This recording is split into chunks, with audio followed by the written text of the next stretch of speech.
दिल उदास है पर उम्मीद जिंदा है। Every day brings a new opportunity to find joy and ये आंसू सिर्फ दर्द नहीं बल्कि उन सभी अनकाहे बातों का बोझ है जो मेरे। इसमें कहानी है एक सपने की।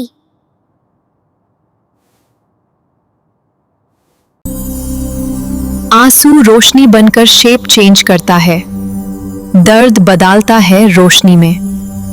आंसू एक चमकता सितारा बन जाता है। आंसू नहीं रहा, अब सितारा है। सितारा आसमान की तरफ उड़ता है, ऊपर जा रहा है, ख्वाबों के पास। मेरा दर्द खूबसूरत बन गया, एक नई सुबह की तरह जो हर रात के बाद आती है और उम्मीद लेकर आती है। आसमान में कई सितारे चमक रहे हैं। हर आंसू सितारा बन सकता है। सितारा दिल की शेप बनाता है। बस यकीन रखो खुद पर। आंसू कमजोरी नहीं, ये रोशनी का रास्ता है।